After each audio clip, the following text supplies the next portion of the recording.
Señor nos ponga para compartir la palabra. Sí, entonces no solamente es llenarse de conocimientos, sino tener esas bases. Bueno, pues entonces déjeme poner la presentación. Vamos a la entonces a la clase de hoy, que es la inerrancia. Es una palabra medio rara, ¿verdad? La inerrancia de las escrituras. Y este capítulo tiene continuación, o es continuación del capítulo 4, que tiene que ver con la autoridad, pero el hermano, el que escribe este libro, coloca este capítulo especial porque él argumenta que no se ha estudiado o no se le ha dado la importancia a esta situación o esta característica especial de la palabra de Dios, que es la inerrancia, ¿sí? Hablar de la inerrancia es decir de una manera así muy generalizada que la Biblia no tiene errores, aunque hay personas que le buscan los errores a la Biblia, o que en un momento dado nos dicen, aquí encontré un error o aquí encontré una contradicción. Pero no es así. Hay que tener mucho cuidado cuando estamos leyendo la Biblia, porque a veces hay aparentes errores o contradicciones en la Biblia, pero son aparentes. O sea, cuando ya hace uno un estudio más formal, más a fondo del pasaje bíblico donde uno encuentra ese error, pues entonces ya se da uno cuenta que no es así. Bueno, vamos a poner aquí la pregunta importante de este capítulo es, ¿hay algún error en la Biblia? Por eso de ahí viene la inerrancia, la inerrancia. Es el no errar, no tener errores. Bueno, entonces vamos a ver aquí algunos ejemplos. Esto no aparece aquí en el libro, eso lo agregué. Entonces, algunos ejemplos aparentes de errores en la Biblia. Por ejemplo, el Señor Jesús dijo que la semilla de mostaza es la más pequeña de las semillas. Bueno, biológicamente no lo es. Biológicamente no lo es. Hay semillas mucho más pequeñas. Sin embargo, en el tiempo del Señor Jesús y en el conocimiento que tenía la gente de ese tiempo, sí era la semilla más pequeña, ¿sí? Es como si, por ejemplo, aquí en México, en el tiempo prehispánico, hubieran dicho, vamos a hacer tortillas de harina de trigo. Pues aquí no conocían el trigo, aquí era el maíz. El trigo no se conocía, ¿sí? Hasta mucho después, ya después de la conquista, ya cuando los españoles vinieron y trajeron el trigo. Pero entonces no era así. Entonces hay que tomar en consideración lo que está diciendo el Señor Jesús. Para el tiempo, para el momento, para la gente que estaba escuchando el mensaje del Señor, entonces la semilla de mostaza sí era la más pequeña. Entonces, a veces como que la gente quiere contemporanizar ciertos pasajes de la Biblia y por eso encuentra contradicciones, pero no es así, no es de esa manera. Bien, el segundo ejemplo, dice, el sol no nace ni se pone. Eso es verdad. Eso es verdad. Nosotros sabemos que la Tierra tiene un giro, tiene una rotación. Sabemos que hay dos movimientos que tiene la Tierra, ¿verdad? Es un movimiento de rotación y uno de traslación. Eso lo sabemos ya modernamente por los estudios que se han hecho en la astronomía, por todos los cálculos, y por eso se sabe que existe esto. Pero, ¿por qué la Biblia dice así? Bueno, vamos a leer el Salmo 113, versículo 3, por favor. A ver, alguien que nos lea en su Biblia, que nos lea en su Biblia este pasaje bíblico. Salmo 113 y versículo 3, que hasta lo cantamos, ¿sí? A ver, ¿quién nos lee, por favor, el versículo 3? Sí, el 3, hermana Leti.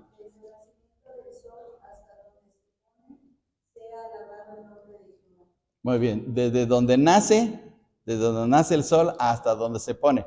Queda a entender que el sol está caminando en el firmamento, está caminando en el cielo, sale del oriente y va caminando hasta llegar al poniente. Bueno, esa es la postura o es la posición de un observador de la tierra. Sí, porque nosotros lo vemos así y para nosotros no hay ningún problema, incluso así lo decimos, allá nace el sol, allá se pone y etcétera, y no es ningún conflicto. Entonces, hay quienes dicen que es una contradicción porque el sol nunca camina, eso ya lo sabemos. Ya sabemos que el sol no camina, y la que camina es la tierra, pero es la posición de un observador dentro de la tierra. Entonces hay que entender la situación de lo que está diciendo el Salmo, ¿sí? Entonces hay que tener cuidado. Bien, otro ejemplo, el 3. ¿Quién mató a Goliat? ¿Quién mató a Goliat? Hay dos pasajes en la Biblia que hablan acerca de la muerte de un Goliat. Bueno, a ver, vamos hasta 1 Samuel 17:50. Alguien que nos lea, por favor, también. 1 Samuel 17:50. Alguien que nos lea. Este es muy común porque sabemos la historia de David. Pero a ver, 17:50.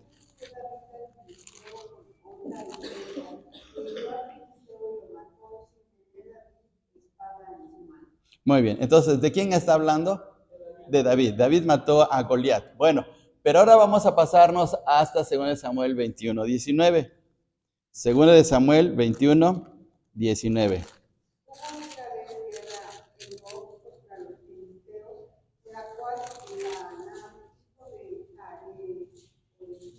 Uh-huh.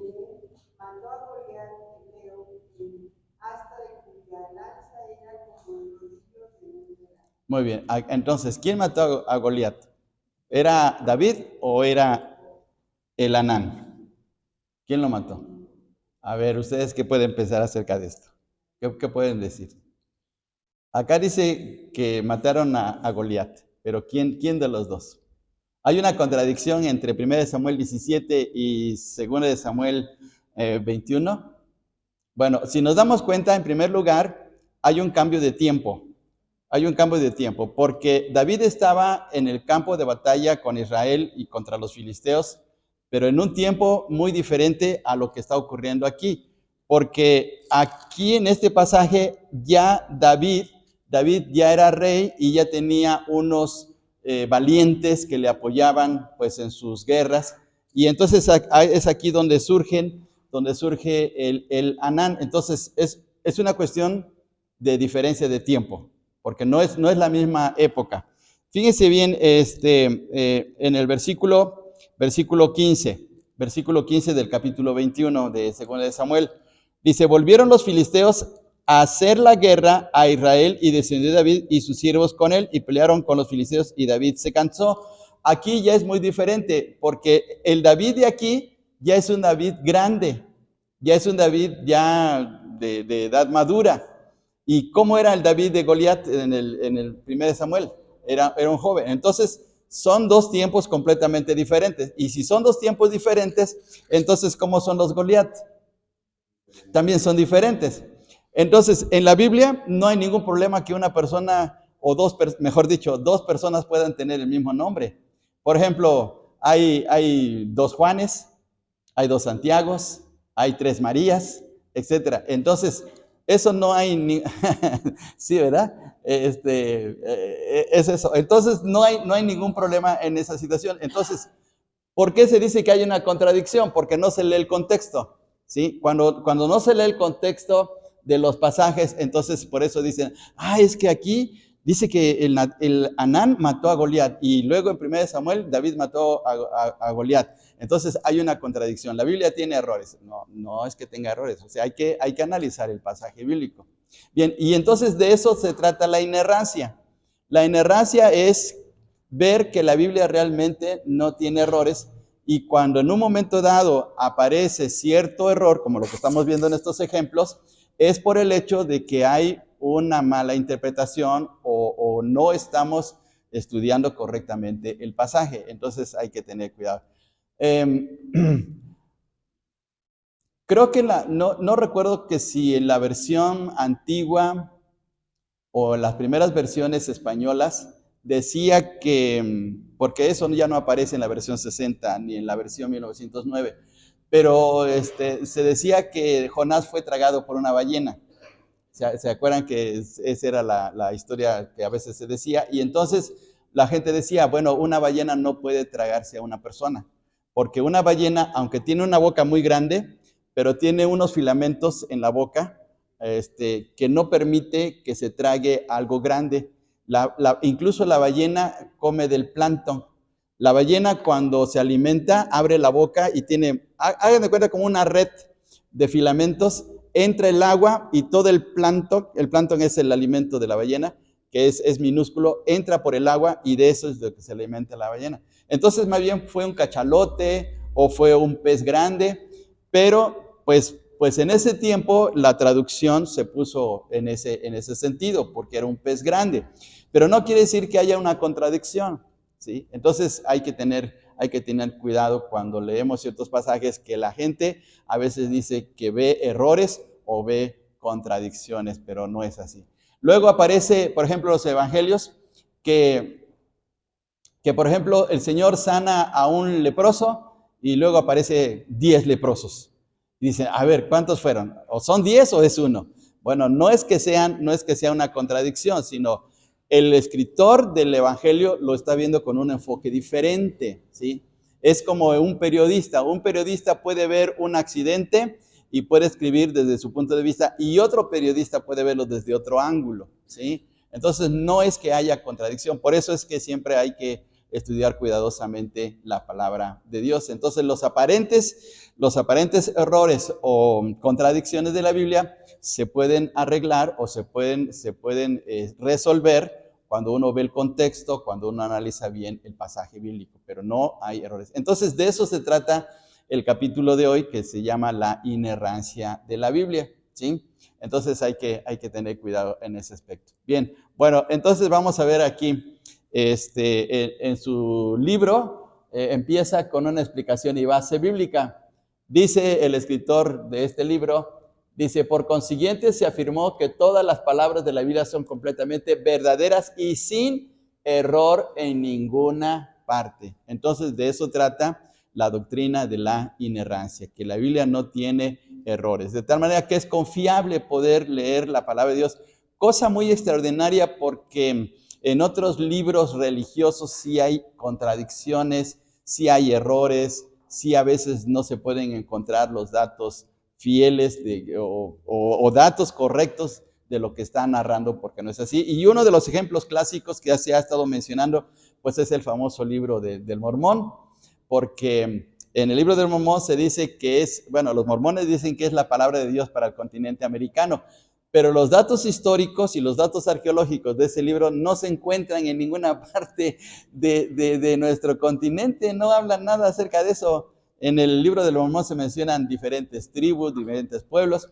que no aparecen, incluso los arqueólogos se han dado la tarea de investigar, pero no es así. Entonces, cosa muy diferente en la Biblia, porque sí aparecen datos muy especiales que sí se pueden comprobar. Por ejemplo, ¿dónde nació o dónde vivió Abraham? ¿De dónde era Abraham? De Ur de los caldeos, de Caldea. Caldea era una región, un imperio en el tiempo de Abraham, y entonces ahí existía la ciudad de Ur. ¿Es comprobable arqueológicamente la ciudad de Ur? Sí, los arqueólogos que ni siquiera son cristianos o que no tienen nada que ver con la Biblia, han demostrado que realmente existe Ur de los caldeos, ¿sí? Entonces, la Biblia tiene esa veracidad y por eso es confiable. Entonces, lo que dice el hermano es que en la Biblia las palabras son completamente verdaderas y sin error.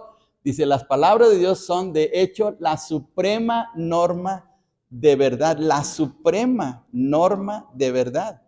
Cuando se dice la suprema, es decir, que está por encima de todos los libros, ¿sí? La Biblia no solamente es veraz y confiable por el hecho de que es el libro más vendido del mundo, no, porque en un bestseller se puede vender por millones en un momento dado, pero la Biblia es realmente la verdad de Dios, la verdad que procede de Dios, ¿sí? Y no puede haber una contradicción, porque fíjense bien, tomemos en cuenta esto.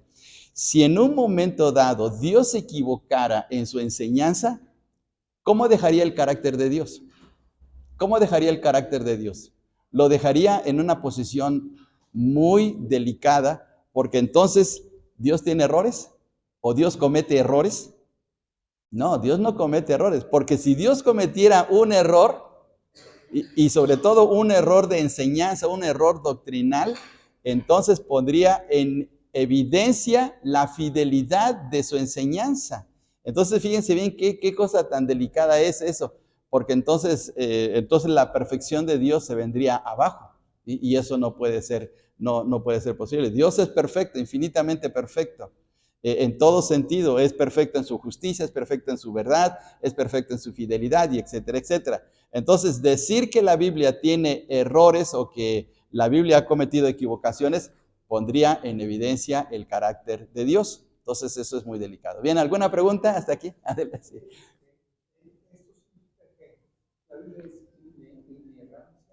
Inerrante. Y también es infalible. También es infalible, no falla. Sí, es cierto. Es cierto, es cierto. Las contradicciones nacen de la traducción del hombre. Sí, sí. Más bien de la interpretación. También. Entonces, hay hermanos que no tienen una base cultural, una base educativa muy sólida, se dejan a la libre interpretación de él y adjudican a la Biblia cosas que las hacen ver como historias. Sí, estaba en la semana viendo una conferencia de, de un hermano español, se apellida Pérez Milós. Sí, Pérez Milós. Este hermano es muy conocedor de la palabra de Dios, ha escrito comentarios de la Biblia muy, muy buenos. Y él decía, este hermano decía en esta conferencia de la Sociedad Bíblica Argentina, que a veces los traductores se meten en un aprieto para poder adaptar una palabra del hebreo o del griego, que son lenguajes antiguos, para un lenguaje moderno. Y él ponía un ejemplo, dice, cuando se tradujo la Biblia, cuando se tradujo el Nuevo Testamento al lenguaje de los esquimales, no se encontró para los esquimales la palabra cordero, porque los esquimales no tienen corderos, los esquimales no tienen esos animales. Entonces, ¿cómo iban a traducir que Jesús es el Cordero de Dios? Si no, ellos no sabían nada por generaciones, no saben de lo que es el Cordero. ¿Y saben qué hicieron los traductores? Dijeron, vamos a cambiar la palabra, aunque no es la traducción correcta, pero es con la finalidad de darles la idea de lo que está diciendo el texto. Entonces ellos dijeron, la foca de Dios. La foca de Dios. Porque la foca sí es común para ellos. ¿Sí? Entonces a esa traducción se le llama traducción dinámica, porque no es una traducción literal, sino es una traducción dinámica con la finalidad de que los que lean el texto puedan entender lo que Dios está diciendo, pero lo tienen que contextualizar a su situación de lenguaje o su situación geográfica, etcétera. Pero ese es un problema. Entonces, por eso decía hermano Memo, que a veces las versiones cambian y las versiones que son traducción del hombre, por ahí está el problema. ¿Sí? Como nosotros, que nosotros sabemos lo que es un libro. Sí. Pero en la época de Jesús, cuando se escriben las escrituras, son rollos. Son rollos. Entonces, de aquel que agregue o quite a este rollo. A este rollo.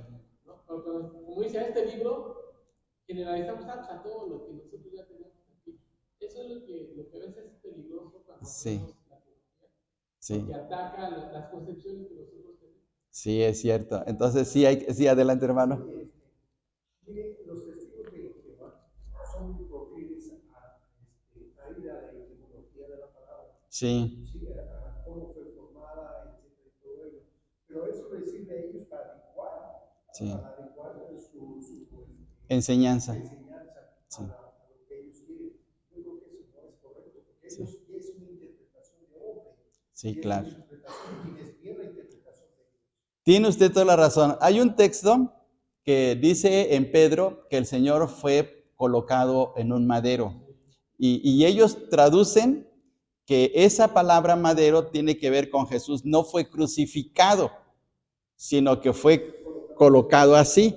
¿Sí? Y entonces, eso no puede ser porque muchos versículos de la Biblia tienen que ver con la crucifixión. Incluso Pablo cuando dice Gálatas 2:20, con Cristo estoy juntamente, ¿qué? Crucificado. Y entonces ahí está la palabra cruz, ¿sí? Entonces hay que tener mucho cuidado en ese contexto. Y sí es cierto, los testigos a veces adaptan o tratan de colocar las traducciones y a veces las raíces hasta griegas, hebreas, a su manera de pensar, ¿sí? Adelante, Aldo. Bueno, entonces se sigue cumpliendo el principio que estableció el Señor Jesús desde que vino, de hablarle a la gente de manera que ellos entendieran. Sí. Y bueno, reflexionando, digo, sigue Dios siendo fiel a su palabra, porque podríamos decir, después de 2000 años ya tenemos el entendimiento y la tecnología y la información para entenderla bien, pero a lo que ahorita voy entendiendo es, Dios sigue haciendo lo mismo, a pesar de que pasaron 2000 años, sigue poniendo su palabra de manera que nosotros la podamos entender y podamos, que nuestras limitaciones no sean un obstáculo, ¿no? Para conocer la gracia de Dios. Exacto, muy bien, correctísimo, muy bien. Bueno, entonces vamos a ver ahora aquí, fíjense bien, la definición de la inerrancia. Inerrancia de la Biblia. Significa que la Biblia en los manuscritos originales, o sea, y es lo que, otra vez, volviendo a lo que está diciendo el hermano Memo, los originales, no las traducciones, no las nuevas versiones, no afirman nada que sea contrario a la verdad. Es decir, los manuscritos son fidedignos, los manuscritos son fieles a lo que la palabra de Dios ha dicho, ¿sí? Entonces, nuestras traducciones, por ejemplo, en el español, podemos encontrar tal vez ciertos errores, tal vez aparentes contradicciones, pero en los originales no es así. Entonces, esa es la definición de la inerrancia. Por tanto, la Biblia, fíjense bien, la Biblia siempre dice la verdad y que siempre dice la verdad en lo que respecta a lo que habla. Es decir, de lo que enseña la Biblia, siempre va a decir la verdad. Hay que tener mucho cuidado porque hay gente que es muy intelectual y quiere ver la Biblia desde el punto de vista científico, filosófico, y no es así. La Biblia no trata temas de esa naturaleza. La Biblia es un libro que tiene que ver con el mensaje de Dios para el hombre con la finalidad de reconciliarlo con Él. Y aunque habla de diferentes temas como el matrimonio, los hijos y eso, pero son temas que Dios le establece para que el hombre pueda vivir bien en su relación con Él. Entonces, hay quienes quieren buscar datos científicos en la Biblia, pero no es así. La Biblia no es un libro científico, ¿sí? Hay que tener cuidado en ese aspecto. Bien.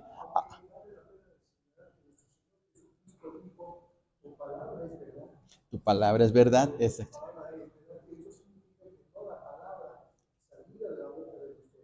Sí. Todo es verdad, pero otra vez aquí, es que siempre dice la verdad en lo que respecta a lo que habla. Por ejemplo, Dios dice en relación con el matrimonio lo que es verdad. Dios habla en relación con la sexualidad lo que es la verdad. Por eso es que el movimiento que está ahora va en contra de lo que Dios establece y que no podemos aceptar. Dios, por ejemplo, habla acerca de la profecía conforme a la verdad también. O sea, todos los temas que habla la Biblia, Dios los dice con la veracidad de su propia naturaleza, porque Dios siempre va a decir lo que es lo verdadero, ¿sí? Muy bien. Bueno, vamos ahora aquí. Vamos a ver algunas consideraciones, ¿sí? La Biblia puede ser inerrante con todo hablar en el lenguaje ordinario del habla de todos los días. Es decir, lo que dijo nuestro hermano Aldo, Dios nos habla en nuestro lenguaje cotidiano y al estar hablando en nuestro lenguaje cotidiano no significa que cambie la situación o que cambie la veracidad de la Biblia y que se convierta en un error. Otra vez, el ejemplo de los esquimales.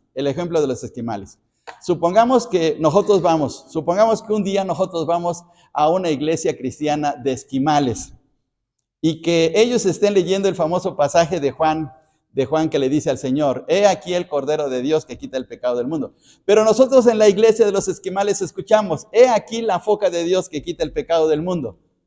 ¿Qué diríamos nosotros? ¿Cómo? O sea, esto está mal en la traducción. ¿Por qué? Porque nosotros estamos viendo en nuestro propio contexto, en lo que hemos aprendido de nuestra propia iglesia, en nuestro mundo, le llaman en un sentido muy técnico, en nuestra cosmovisión, ¿sí? En lo que nosotros vivimos. Pero para un esquimal es diferente. Ahora, fíjense bien, supongamos que se traduce la Biblia a una etnia que no conoce el trigo, que conoce solamente el maíz. ¿Cómo hablarían ustedes de los elementos de la cena del Señor? ¿Cuáles son los elementos de la cena del Señor? El pan y el vino. Pero ellos no conocen el trigo. Ellos conocen el maíz. ¿Cómo le llamarían al pan? Pues la tortilla. Ahora, vuelvo a repetir, esa traducción que se haría se llama traducción dinámica. ¿Por qué dinámica? Porque se ajusta al entendimiento de la gente de ese momento, para situarlo en su lenguaje cotidiano. No se está alterando el texto, no se está contradiciendo, no se está cometiendo un error, simplemente se está contextualizando a la situación de la gente, ¿sí? Porque la gente dice, bueno, ¿qué es el pan de trigo? Yo no lo conozco. ¿Qué es el vino? ¿Sí? Para cuando llegaron los españoles aquí no existía el vino, pero sí existía el pulque, ¿verdad? El pulque sí, porque era el néctar de los dioses. Entonces es diferente. Bueno, lo estoy diciendo en el sentido de contextualizar, ¿verdad? Entonces, lo que está diciendo aquí el hermano, el argumento, es que la Biblia puede ser inerrante a pesar de nuestro lenguaje cotidiano, porque puede variar un término, un concepto, pero no se está alterando el aspecto bíblico, no se está alterando. ¿Sí? Solamente se está buscando la manera de adecuarlo al entendimiento de la gente, ¿sí? Entonces, ese es el serio problema de los traductores hoy en la actualidad, ¿sí? No debería ser problema para nosotros entonces afirmar a la vez que la Biblia es absolutamente veraz en todo lo que dice y que usa lenguaje ordinario para describir fenómenos naturales o dar aproximaciones o números redondos cuando es apropiado en el contexto. Por ejemplo, ya lo vimos en el Salmo 113, versículo 3, cuando dice que el sol nace y se pone, ¿sí? Ya sabemos que el sol no camina. Para nosotros ya sabemos eso. Pero, ¿por qué lo dice el texto? Porque es desde un observador que está aquí en la tierra mirando el cielo. Entonces, nosotros vemos que el sol sí camina, porque visualmente es así. Pero en el sentido astronómico no es cierto, porque es la Tierra la que está girando. Pero eso lo sabemos por los estudios de la astronomía, ¿sí? Bien, entonces tomemos en cuenta esta situación. Vamos a ver una cosa más, un punto más. La Biblia puede ser inerrante y con todo incluir citas libres o aproximadas. Hay ciertos pasajes en la Biblia donde se hace mención de una frase de un profeta o de alguien, y a veces como que se trunca porque no se dice completamente, solamente se dice el concepto o la esencia de la frase. Ahorita vamos a ver el ejemplo, ¿sí? Por ejemplo, la inerrancia es compatible con citas libres y aproximadas del Antiguo Testamento o de las palabras de Jesús. Por ejemplo, en tanto y en cuanto el contenido no deje de expresar lo que se dijo originalmente. Vamos a ver un ejemplo para que entendamos esta situación. Hechos 20:35. A ver, vamos a ver Hechos 20:35.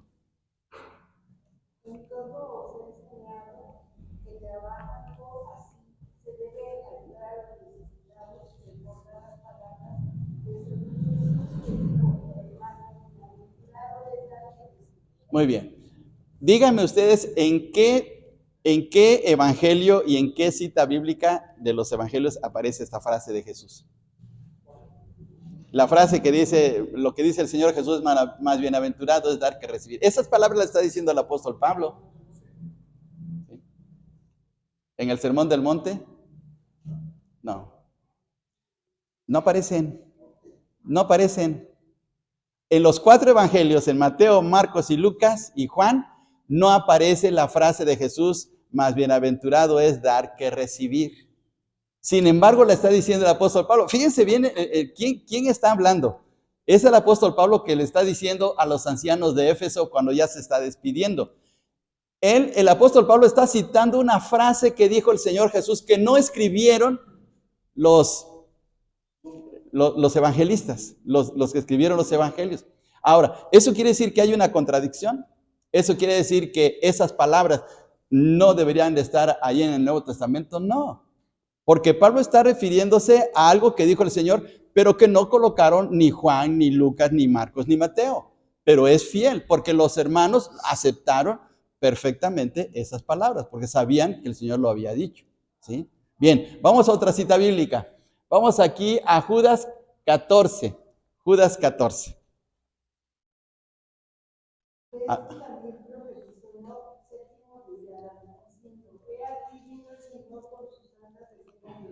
Muy bien. ¿Dónde aparece Enoc? ¿Dónde aparece Enoc en la Biblia? En Génesis capítulo 5. ¿En dónde está la profecía que dijo ahí en Génesis 5? No lo dijo. No lo dijo. Ahora, ¿por qué Judas está diciendo estas palabras? Porque es una revelación de Dios.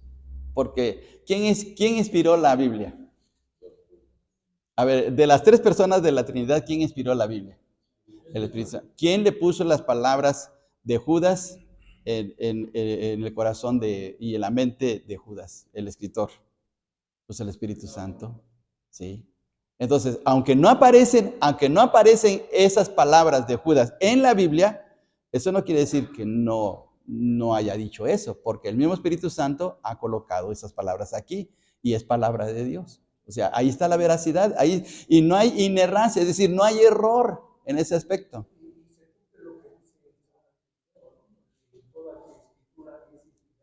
Exactamente, muy bien. Un ejemplo más todavía, 2 Timoteo 3:8. A ver quién nos lee el texto, por favor. 2 Timoteo 3:8.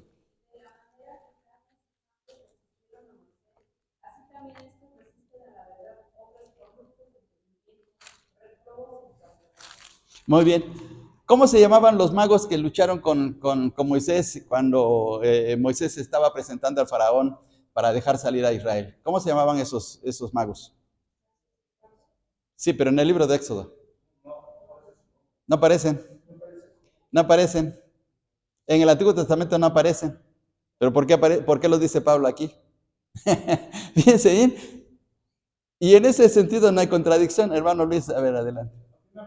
Ok, muy bien. Entonces veamos cómo hay ciertas citas en la Biblia que se refieren a ciertos acontecimientos, personajes o alguna situación que no aparece, pero no significa que con eso haya un error, porque otra vez el ejemplo de aquí, Pablo está citando los nombres de estos magos que no aparecen en el libro de Éxodo. Podríamos decir, Pablo está cometiendo un grave error, pero no, ahí está. Y de seguro que los hermanos y Timoteo, porque le escribe a Timoteo sabía de esto y no hay ningún problema, ¿sí? Sabían de esta situación. Es como para nosotros la famosa frase de don Benito Juárez. A ver, ¿cómo dice la famosa frase de don Benito Juárez? Sí. A veces solamente decimos una frasecita. A veces decimos, el derecho ajeno, ¿cómo dice? El respeto al derecho ajeno es la paz, y se acabó. Ya no decimos todo lo que dijo don Benito Juárez, y ya. Y se acabó, y ya. Y aceptamos que don Benito Juárez lo dijo, ¿sí? Y ya. Entonces, sí, exactamente. Esa es la idea. Y lo mismo está ocurriendo aquí. Entonces, el argumento que pone el hermano es que la Biblia puede ser o es inerrante, más bien aquí debería ser, es inerrante y con todo incluir citas libres o aproximadas de otros lugares que ni siquiera aparecen en la Biblia. Pero porque es bajo la inspiración de Dios, entonces se aceptan con inerrancia. No hay ningún problema en ese aspecto, ¿sí? Bien, vamos a una cosa más todavía. No es falta a la inerrancia tener en la Biblia construcciones gramaticales fuera de serie y nada comunes. ¿Qué quiere decir este argumento? Que los escritores utilizaron diferentes maneras de escribir la Biblia en base a su cultura, a sus conocimientos. Por ejemplo, no es lo mismo la manera como escribe Salomón a como escribe Moisés, o como escribe Isaías, o como escribe David, porque cada uno tenía su manera muy especial de expresar la palabra de Dios bajo inspiración utilizando su propia personalidad, no es igual. Por ejemplo, cuando leemos el libro de Eclesiastés, ahí encontramos como un libro de filosofía existencialista, ¿sí? Porque Salomón es muy sabio y está reflexionando, entonces está diciendo, todo es vanidad, todo lo que he hecho es vanidad, no me sirve de nada. Al final de cuentas voy a morir como cualquier animal, así lo dice Eclesiastés. Porque está reflexionando en la existencia natural del hombre. Pero, ¿qué diferencia cuando se lee el libro de Isaías? Porque es otra cosa. Y también, por ejemplo, con el caso de Ezequiel, el libro de Ezequiel habla de muchas visiones y vi una cara de un ser celestial con cara de águila, con cara de hombre, con cara de toro. Y esa, pues es una visión diferente. Entonces la manera de escribir es muy distinta en cada uno de ellos, ¿sí? Nosotros lo sabemos por la literatura. No es lo mismo cómo escribe, por ejemplo, Vargas Llosa a Miguel Cervantes de Saavedra. O sea, pues, cambia completamente. Cada uno tiene su manera de escribir las cosas, ¿sí? Y lo mismo en este caso, Dios estaba utilizando la personalidad del escritor, sus conocimientos, pero estaba colocando su palabra, que es inerrante, ¿sí? Entonces, es lo que quiere decir. Vamos a ver, por ejemplo, en el caso de Amós y en el caso de Salomón. Por ejemplo, Eclesiastés 1:1, ¿alguien que nos lea? No. Eclesiastés 1:1. Muy bien, entonces, ¿quién es el que está escribiendo ahí? Es Salomón. Y Salomón tenía mucha sabiduría. La sabiduría que Dios le había dado. Y por ejemplo, en el caso de Amós 7:14, a ver, vamos a leer. Amós 7:14. Entonces respondió Amós y dijo a Amasías, no soy profeta ni soy hijo de profeta, sino que soy boyero y cojo higos. Muy bien, ¿qué es un boyero, hermanos? ¿Qué es un boyero? No, pero eso es con B chica, de los boyeristas rusos. No, boyero es el que cuida los bueyes, los que cuida los toros, sí, él era. Entonces, fíjense bien, ¿era la misma cultura o los mismos conocimientos de Amós con Salomón? Pues no, Salomón escribe diferente, entonces por eso hay que entender eso y no significa que con eso se ponen aprietos la inerrancia de la Biblia. Eso quiere decir, doctor, que los textos originales, como traducen que la gramática, de acuerdo a la versión de la manera menos, no cambia mucho. O sea, ¿No? realmente pareciera que es, sí, algunas, pero el estilo, la gramática es igual, pero los textos originales de los padres franceses es completamente diferente el estilo, la forma. Claro. Fíjense bien, hay una cosa muy especial. Nosotros tenemos una ventaja muy tremenda en cuestiones de nuestra Biblia en relación con otros idiomas, porque los judíos vivieron 300 años en España y enseñaron el hebreo a muchos sacerdotes. Y recuerden ustedes que Casiodoro de Reina y Cipriano de Valera, ellos eran sacerdotes antes de convertirse. Entonces ellos sabían hebreo como se los habían enseñado los judíos. Entonces es más fiel nuestra traducción que la versión inglesa o la versión alemana o la versión de otro tipo. Por el hecho de que los judíos vivieron en España. Fíjense bien. Bueno, vamos a ver aquí algunas objeciones a la inerrancia. La Biblia es solo autoritativa en cuanto a la fe y práctica. Es decir, que la Biblia solamente es inerrante por cuestiones religiosas. Pero no es así, porque la Biblia es inerrante y tiene una influencia tremenda para todas las áreas de nuestras vidas. No solamente para la parte religiosa, sino en todas las áreas, en el trabajo, en la escuela, en la calle, en la iglesia, en donde quiera que estemos. La Biblia es así, ¿sí? Entonces, ese es el argumento. La Biblia es la objeción que ponen algunos, que la Biblia es solo autoritativa en cuanto a su fe y práctica. Dicen que el propósito de la Biblia es enseñarnos cuestiones que tienen que ver solamente con fe y práctica. No solamente es para eso, la Biblia no es como un libro de oraciones que tienen algunas órdenes religiosas. No, La Biblia es un libro que se adapta para cualquier circunstancia. Por eso se ha dicho que el cristianismo es un estilo de vida, ¿sí? No importa que yo trabaje en la NASA o no importa que yo esté en el campo, la Biblia me rige para todas las relaciones. Fíjense bien qué tremendo. Es increíble, ¿no? Bien, vamos a avanzarle aquí, porque si no se nos va el tiempo. El término inerrancia es un término pobre, es el argumento en contra de lo que dicen de la Biblia. Es un término pobre, no es un término pobre. Realmente es un término poderoso porque hace notar que la Biblia realmente está sin error. Y eso se puede comprobar de una manera muy tangible, ¿sí? Entonces, vamos a ver aquí, dice, por consiguiente, probablemente es un término inapropiado para que nosotros insistamos en él, posiblemente, pero es real la inerrancia. Bien, vamos aquí todavía. Me voy a saltar esto al punto número 3. Dicen, no tenemos manuscritos inerrantes, por consiguiente, hablar de una Biblia inerrante confunde. No tenemos, pues les voy a mostrar algo muy tremendo. ¿Sí? Vamos a pasarnos hasta acá. ¿Qué es esto? Las cuevas del Qumran. Se tenían manuscritos de por el siglo IV, del IV en adelante de nuestra era, y de ahí era que se estaban haciendo todas las traducciones de nuestras Biblias. Desde el punto de vista hebreo se tenía un texto que se llamaba el texto masorético, pero desde el siglo IV, es decir, 400 años después del cristianismo. Pero con el descubrimiento de las cuevas del Qumran, las cosas cambiaron, porque esos son escritos mucho más antiguos, ¿sí?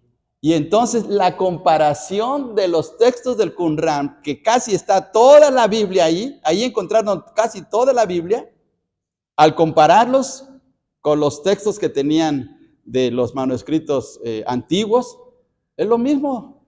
Y las traducciones para nosotros entonces son fieles, no hay ningún problema. Entonces cuando dicen el argumento de los que dicen que no tenemos manuscritos inerrantes y por consiguiente hablar de una Biblia inerrante confunde, pues no es así, porque aquí tenemos la evidencia histórica o arqueológica. Entonces, con esos documentos se hace notar que realmente la Biblia es la palabra de Dios, que no tiene ningún error y como decía nuestro hermano Austroberto, es infalible. Entonces, qué bendición, hermanos, qué bendición con esto. Entonces, podemos con toda confianza estudiar la Biblia. Y cuando alguien dice, es que son palabras de hombres, no es palabra de Dios, ¿sí? Y es completamente comprobable que es palabra de Dios. Bueno, de eso trata este capítulo. Y así rápidamente, nada más.